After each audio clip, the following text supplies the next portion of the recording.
السلام علیکم حضرات محترم۔ کتے کا ذکر قرآن پاک میں آیا ہے، اس لیے آیا ہے کہ اس نے اللہ کے ولیوں سے وفا کی تھی، اس لیے آیا ہے کہ اس نے اللہ کے ولیوں کے ساتھ وفاداری کی تو اللہ نے اس کا ذکر ہے۔ قرآن ایک بادشاہ تھا، بادشاہ جو ہوتے تھے ان کے اپنے اپنے مزاج ہوتے تھے۔ اس بادشاہ نے 4 5 6 کتے رکھے ہوئے تھے، اور کتے بڑے بڑے کتے تھے، اور بڑے وہ خون خار کتے تھے، چیر پھاڑ کھا جاتے تھے، شیر جتنے ان کے قد تھے۔ بادشاہ تھوڑا سا کسی آدمی سے ناراض ہوتا نا تو ایک بہت بڑے پنجرے کے اندر ایک بہت بڑا سلاخوں کا گھر اس نے بنایا ہوا تھا، اس میں کتے ہوتے تھے، اور کتے کو جب باندھ کے رکھا جاتا ہے تو زیادہ زہریلا ہو جاتا ہے، وہ زیادہ اس کے اندر کرواہٹ آتی ہے، زیادہ کاٹتا ہے۔ اس نے قید کیے ہوئے تھے، کتے تو بڑے زہریلے تھے۔ جس آدمی سے بادشاہ تھوڑا سا ناراض ہوتا نا تو وہ کتے کے آگے اس آدمی کو ڈالتا، کتے اس کو چیر پھاڑ کے کھا جاتے۔ یہ سزا تھی، لوگوں کو پتا تھا۔ بادشاہ کے وزیر نے بڑی خدمت کی بادشاہ کی، 35 سال تک نوکری کی، لیکن ہر سورج نے غروب تو ہونا ہی ہوتا ہے نا، ہر چاند نے ڈلنا بھی ہوتا ہے۔ اب بوڑھا ہونے لگا، وہ جو مضبوط حافظہ تھا وہ کمزور ہونے لگا، ہلکی ہلکی غلطی۔ بادشاہ مزاج کا بادشاہ تھا، پر نہیں سمجھ میں آیا، تو میں نے کہا کہ لوگ کہتے ہیں ہمیں کام پیارا ہے، چم نہیں، تو رشتہ وفا کا تھا ہی نہیں۔ وزیر سمجھنے لگا کہ اب نہ میں بھی غلطیاں کرنے لگا ہوں، تو ایسا نہ ہو کسی دن میں بھی ان کتوں کا شکار ہو جاؤں۔ اس نے بادشاہ سے کہا کہ بادشاہ مجھے آہستہ آہستہ معذرت کرنے لگا، قدم ہٹانے لگا کہ مجھے چھٹی دے دی جائے، اب میں بوڑھا ہو گیا ہوں۔ لیکن اس نے کہا نہیں، جب تک میری طبیعت نہیں مانتی تم نہیں جا سکتے۔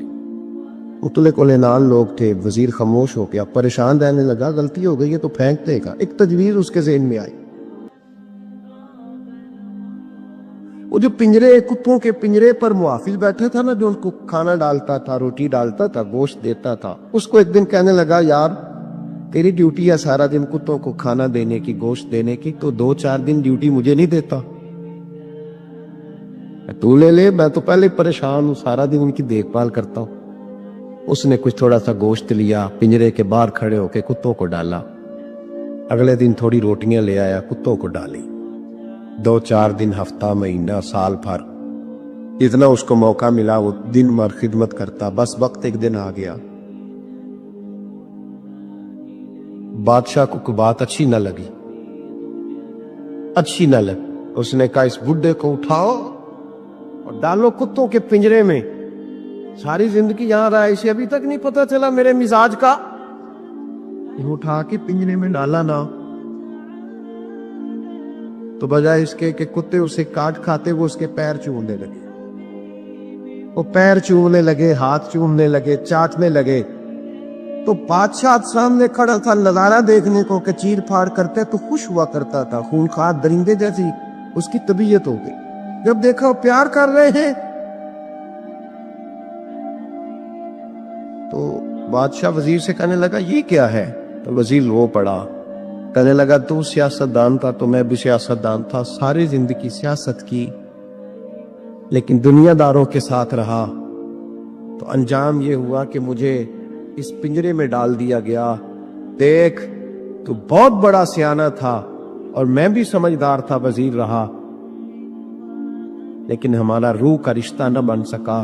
ارے ہم سے تو یہ کتے ہی اچھے نکلے، تیری 40 35 سال خدمت کی تو تو نے کتوں کے آگے ڈال دیا، انہیں تو چند مہینے روٹی ڈالی ہے، میرے وفادار ہو گئے، چند مہینے روٹی، جنہ تنا وچ عشق نہ رجیا، کتے ہونا تھی چنگے، جنہ تنا وچ عشق نہ رچیا، کتے ہونا تھی چنگے، مالک دے کر راکھی کر دے، صابر بھوکے ننگے۔ اور بابا بلے شاہ صاحب فرماتے ہیں تو راتی جاگے تو شیخ صدا میں، راتی جاگ دے کتے، ਤੇ ਤੈਥੋਂ ਉੱਤੇ ਮਾਲਕ ਦਾ ਦਰ ਮੂਲ ਨ ਛੱਡ ਦੇ, ਭਾਵੇਂ ਮਾਰੋ 100 ਜੁੱਤੇ, ਤੇ ਤੈਥੋਂ ਉੱਤੇ ਰੁੱਖਾ ਸੁੱਖਾ ਖਾ। ਦਿਨੇ ਜਾਰ ਰੁੱਖਾਂ ਵਿੱਚ ਸੁੱਤੇ, ਤੈਥੋਂ ਉੱਤੇ ਇੱਕ ਬੁਰਕੀ ਦਾ ਕਦਰ ਪਛਾਨਣ, ਭਾਵੇਂ ਮਾਲਕ ਹੋ ਮਨ ਸੁੱਤੇ।